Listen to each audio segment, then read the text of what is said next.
Hallelujah. प्रभु यीशु मसीह में सभी को जय मसीह की। आइए सुंदर शाम में अपने परमेश्वर का धन्यवाद करें कि हमारे खुदा ने, हमारे प्रभु ने हम सभी को सुरक्षित रखा, अपनी अनुग्रह को हम पर बनाकर रखा। हम अपने परमेश्वर को धन्य कहते हैं।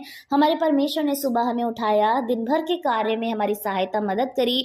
हम जब भीतर गए प्रभु ने हमें संभाला, हम बाहर गए परमेश्वर ने हमारी सहायता की। हर काम में प्रभु ने हमें आगे रखा। हम खुदा को धन्य कहते हैं। आज की शाम में प्रभु की संगति हमारे बीच में है, खुदा हमारे बीच में विराजमान है। इस विश्वास के साथ हम परमेश्वर की प्रार्थना और उसके वचन में जाएंगे। आज के शाम में परमेश्वर का वचन बातें करना चाहता है, खास करके नव युवकों के लिए, हर एक जवान के लिए, कि उनका जीवन कैसा होना चाहिए। उनको अपने जीवन में कुछ बातों को मानना चाहिए, जैसा कि प्रभु का वचन कहता है। आजकल के लोग जो हैं, आजकल के नवयुवक जो हैं, वो किसी के अधीन में रहना नहीं चाहते। उनको ऐसा लगता है कि कोई उनके ऊपर प्रभुता ना करे, मतलब कोई उनके ऊपर ऑर्डर देने वाला ना हो, और वो लोग चाहते हैं कि वो अपनी मर्जी से सब कुछ करें। तो परमेश्वर का वचन आज हमसे जो कहता है, उसको हमें बड़े ध्यान से सुनना है और इस वचन के अनुसार अपने जीवन को बिताने की कोशिश ही नहीं बल्कि बिताना है, क्योंकि प्रभु के वचन के अधीन रहना तो हमें बहुत ही ज्यादा जरूरी है। तो परमेश्वर का वचन जो जवानों के लिए है, उसकी एक बात कि खुदा के कलाम से आज हम एक बात को देखेंगे जो जरूर हमारे जीवनों से होनी चाहिए, जिसके विषय में लिखा है पहला पतरस 5 अध्याय की 5वीं आयत में, जिसमें प्रभु का वचन इस प्रकार कहता है, इसी प्रकार हे नवयुवकों, तुम भी प्राचीनों के अधीन रहो, वरन तुम सब के सब एक दूसरे की सेवा के लिए दीनता से कमर बांधो, क्योंकि परमेश्वर अभिमानियों का विरोध करता है परंतु दीनों पर अनुग्रह करता है। आमेन। प्रभु का वचन कहता है कि नवयुवकों, तुम भी प्राचीनों के अधीन रहो। आमेन। प्राचीनों के अधीन रहना मतलब अपने से बड़ों के अधीन रहना, मतलब जो हमसे ज्यादा एक्सपीरियंस्ड हैं, हमसे ज्यादा उम्र के लोग हैं। प्राचीन मतलब हमने सुना होगा ना, प्राचीन चीजें मतलब पुरानी चीजें। तो हम पुराने लोग, इसका मतलब क्या है? हमसे बड़े लोग, हमारे दादा हो सकते हैं, माता पिता हो सकते हैं, कोई बड़े भाई बहन हो सकते हैं जिनको हमारे से ज्यादा एक्सपीरियंस है और हमारे से ज्यादा वो ज्ञान रखते हैं। तो वो प्रभु का वचन कहता है, नवयुवकों अपने प्राचीनों के अधीन रहो। हालेलुया। अधीन रहना मतलब उनकी जो बातें हैं, वो जो अच्छी चीजें बता रहे हैं, उसको हमें सुनना है, उसको समझना है, और उन पर हमें प्रभुता नहीं करनी, वरन हम लोग उनके ज्ञान के साथ, उनकी समझ के साथ अच्छी रीति से उनमें नीचे रहकर बढ़ते जाएं, ऐसा प्रभु का वचन कहता है। तो हमें उनके अधीन में रहना है। कई बार आजकल नवयुवक क्या सोचते हैं कि उनके ऊपर प्रभुता करने वाला कोई ना हो, वो जो कुछ चाहते हैं, जो कुछ करना चाहते हैं, उनको करने दिया जाए। उनको बहुत ही फ्रीडम चाहिए। उनकी अपनी पर्सनल लाइफ होती है जिसमें कोई और इंटरफेयर करे, उन्हें बिल्कुल पसंद नहीं होता, चाहे वो उनकी फैमिली ही क्यों ना हो। वो अपने माता पिता से, अपने भाई बहन से कुछ भी बातों को शेयर नहीं करना चाहते, क्योंकि उनको लगता है कि उनका एक प्राइवेट स्पेस होना चाहिए और उनकी प्राइवेसी है। इसीलिए जहां जहां वो सोचते हैं कि ये पार्ट है मेरी लाइफ के, इसमें ये लोग इन्वॉल्व हो सकते हैं, दखल अंदाजी कर सकते हैं। अदरवाइज मेरी पर्सनल लाइफ अलग है और मुझे कई सारी बातों में इनको अपनी लाइफ के अंदर इन्वॉल्व नहीं करना है। लेकिन प्रभु का वचन क्या कहता है कि परमेश्वर में जो जवान लोग हैं, प्रभु के अनुग्रह जिनके ऊपर है, उनको क्या करना है? अपने परमेश्वर के वचन के अनुसार जो कहता है कि अपने प्राचीनों के अधीन में रहो, हमें इस बात का बहुत ही अच्छी तरीके से ध्यान रखना है। और खुदा का वचन कहता है, वरन तुम सबके सब एक दूसरे की सेवा के लिए दीनता से कमर बांधो। आमेन। सेवा करना, हालेलुया। आजकल सेवा करना कोई भी नहीं चाहता। जैसे ही हमारे प्राचीन लोगों को जरूरत होती है हमारी, मतलब जवानों की, वैसे ही वो क्या करते हैं? दूर हट जाना चाहते हैं। वो सेवा नहीं करना चाहते। सेवा कई प्रकार की हो सकती है। फिजिकली सेवा हो सकती है, कई बार किसी को हमारी सहायता की जरूरत होती है, वो भी हो सकता है। कई बार फाइनेंशियली हो सकता है। बहुत तरीकों की सेवाएं हो सकती हैं। प्रभु का वचन क्या कह रहा है आज हमसे? कि सेवा के लिए कमर को बांध के रखो। हालेलुया। मतलब ढील नहीं होनी चाहिए। जहां पर भी जिसको हमारी जरूरत है, अपनी परमेश्वर के वचन के अनुसार उनकी जब हम दीनता में रह रहे हैं, तो जाहिर सी बात है हमें उनकी सेवा करने के लिए तत्पर और तैयार रहने की जरूरत है। ऐसा नहीं करना कि हम उन्हें टाल दें, हम उनकी सेवा ना करें, देखभाल ना करें, उनको जब जरूरत हो हम ना पहुंचे। प्रभु का वचन कहता है हमें उनके अधीन रहना है, प्लस उनकी सेवा करनी है, एक दूसरे की सेवा करनी है। चाहे वो हमारे से बड़ा हो, छोटा हो, हमारे बराबर हो, हमें मसीह में एक दूसरे की सेवा करनी है। कोई छोटा कोई बड़ा नहीं है प्रभु के वचन में। कई बार लोगों को लगता है मैं ज्यादा ज्ञानवान हूँ, मुझ में ज्यादा समझ है और मैं थोड़ा उम्र से बड़ा हूँ, इसलिए इस पर्सन को अपनी सेवा करवाऊँ, लेकिन मैं इसकी ना करूँ। तो इस विषय में क्या करना है, एक दूसरे के लिए हमें हर एक जवान को भी और हर एक बड़े को भी क्या करना है, सेवा के लिए तत्पर और तैयार रहना है। हालेलुया। और प्रभु का वचन कहता है, परमेश्वर अभिमानियों का विरोध करता है परंतु दीनों पर अनुग्रह करता है।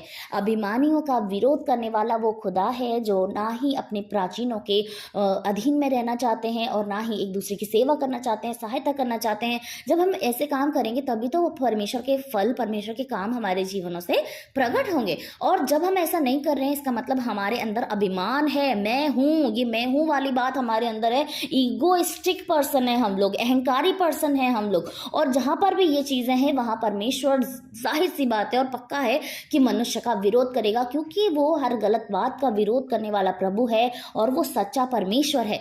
तो क्या करना है, प्रभु का वचन कहता है अहंकारियों का प्रभु विरोध करता है लेकिन दीनों पर अनुग्रह करता है। हालेलुया। तो यद्यपि हम और आप प्रभु प्यारो दीन है ना, तो परमेश्वर हमारे ऊपर अनुग्रह करेगा। ये उसका वचन कहता है कि यदि हम दीन हैं तो जाहिर सी बात है प्रभु का अनुग्रह हमारे जीवन में डेफिनेटली होगा और कोई इस अनुग्रह को छीन नहीं सकता, क्योंकि ये हमारी दीनता, हमारी नम्रता के कारण, प्रभु के उस अनुग्रह उद्धार के कारण हमारे ऊपर आएगा और इसको कोई छीन नहीं सकता। तो हमें क्या करना है, हमें दीन बनना है, हमें वो जवान बनना है, हमें वो नवयुवक बनना है जो प्राचीनों के अधीन रहते हैं, सेवा के लिए तत्पर तैयार रहते हैं, कमर बांधे रहते हैं, ताकि खुदा का वचन हमारे जीवन से पूरा हो कि हम दीन बनेंगे और उसका अनुग्रह हमारे जीवन में बना रहेगा। आमेन। तो प्रभु को धन्य कहते हैं आज के सुंदर उम्दा वचन के लिए कि प्रभु ने उत्तम आशीषों से हमें भर दिया है। हम ऐसा विश्वास करते हैं। आइए हम सभी लोग प्रार्थना करें, उस परमेश्वर को धन्य कहें। धन्यवाद धन्यवाद धन्यवाद राजाओं के राजा, सेनाओं के यहोवा प्रभु, आपकी महिमा हो, आपकी प्रशंसा हो खुदा। हम धन्य कहते हैं आज की शाम को प्रभु, धन्य कहते हैं इस समय को, धन्य कहते हैं प्रभु जी इस वचन को। मेरे परमेश्वर आपकी बड़ी अनुग्रह इस वचन में उतरे प्रभु, जो हर सुनने वाले पर आपका अनुग्रह हो प्रभु, हर एक जन पर जो आज इस वचन को सुनकर अपने जीवन में मानने वाले हैं पिता, आपका अनुग्रह उन पर आए। हर एक वो जवान प्रभु जो इस प्रार्थना को सुन रहे हैं पिता, यीशु मसीह के नाम से आप उनके मनों को बदल दें, आप उनके मनों को नम्र और दीन कर दें प्रभु, क्योंकि आपका वचन कहता है स्वर्ग का राज निकट है प्रभु जी। और यद्यपि हम आज भी अपने मन को ढीठ करते रहेंगे पिता, तो हम परमेश्वर उन 5 मूर्ख कुमारियों की तरह होंगे प्रभु, जिनकी कुप्पियों में तेल नहीं था पिता।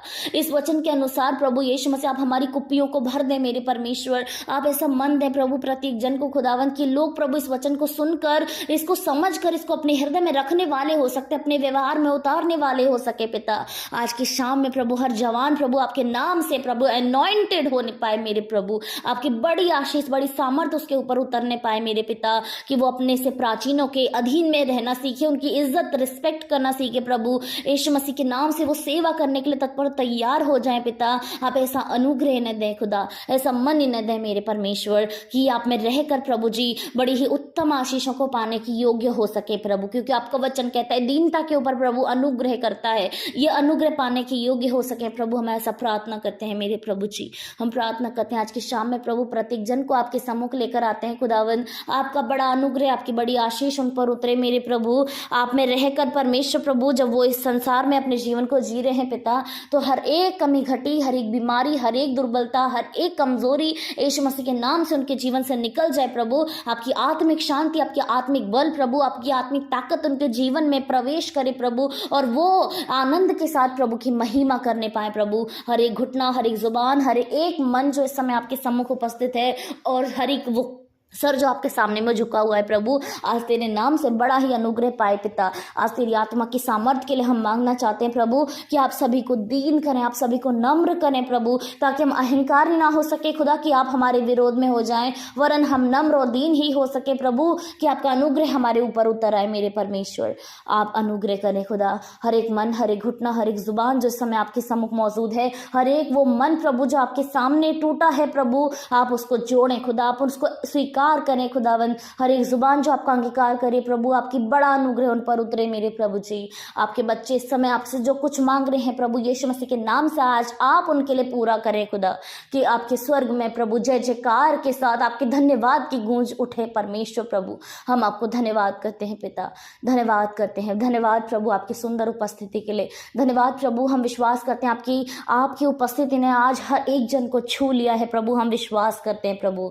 सारी महिमा हम आपको देते हैं, सारा आदर हम आपको देते हैं। उद्धारकर्ता धन्य परमेश्वर के पुत्र यीशु के सामर्थ्य नाम से इस प्रार्थना को मांगते हैं। आमीन, आमीन और आमीन।